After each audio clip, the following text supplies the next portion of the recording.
সাবেক গণভবন, যেটাকে বাংলাদেশের ধ্বংসের কেন্দ্রস্থলে পরিণত করা হয়েছিল, সেই গণভবনকে জুলাই আন্দোলনের স্মৃতি ঘর হিসাবে গড়ে তোলা হয়েছে, মিউজিয়াম হিসাবে। মাননীয় প্রধান উপদেষ্টা আজকে আবার আমাদের এই দিনেই তিনি মহব্বত করে সেই সময়টাও রেখে দিয়েছিলেন।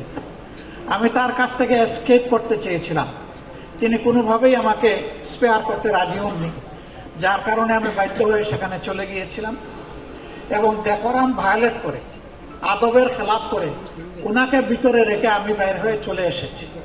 তাও আসতে গিয়ে সারাদিন আপনাদেরকে বসিয়ে রাখতে হয়েছে। আমি আবার মাপ চেয়ে নিচ্ছি, আপনারা আমাকে ক্ষমা করে দিবেন। এটি আমার ইচ্ছাকৃত ছিল না, আমার আবেগ নয়, জাতির আবেগের প্রতি শ্রদ্ধা দেখানোর জন্য আমি গিয়েছিলাম। আমি সেই জুলাই শহীদদেরকে, আহতদেরকে, জুলাই যোদ্ধাদেরকে সবাইকে আমি আরেকবার গভীর শ্রদ্ধার সাথে স্মরণ করছি। সম্মানিত সুধীমণ্ডলী, এই বাংলাদেশ আমাদের সকলের জন্মভূমি। বাংলাদেশ ভালো থাকলে আপনিও ভালো থাকবেন, আমিও ভালো থাকব। বাংলাদেশ ভালো না থাকলে কেউ আমরা ভালো থাকবো না। আমরা শৈশবে যে বাংলাদেশ পেয়েছি, তার আগের যে দেশটা আমরা পেয়েছি, তখনকার সামাজিক শান্তি শৃঙ্খলা এবং সৌন্দর্য যেটা ছিল, দুঃখজনক হলেও সত্য, বিশ্বের দেশগুলো সভ্যতার সাথে তাল মিলিয়ে সামনে এগিয়ে যাচ্ছে, কিন্তু আমরা সেখান থেকে পিছিয়ে পড়েছি।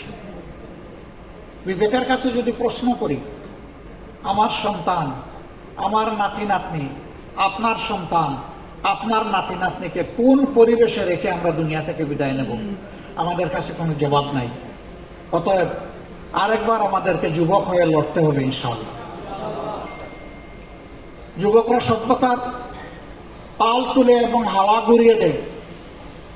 এই দেশের যুবকরা প্রমাণ করেছে, তারা পালও তুলেছে, হাওয়াও ঘুরিয়ে দিয়েছে। আমরা যুবকদেরকে আহ্বান জানাবো, কাজ তোমাদের শেষ হয়নি, জাস্ট বিগিনিং। তোমরা একটা স্বৈরাচার এই দেশ থেকে তাড়িয়েছ, কিন্তু স্বৈর মানসিকতা এই দেশ থেকে এখনো যায়নি। এটাকে নির্মূল না করা পর্যন্ত লড়াই অব্যাহত থাকবে ইনশাআল্লাহ।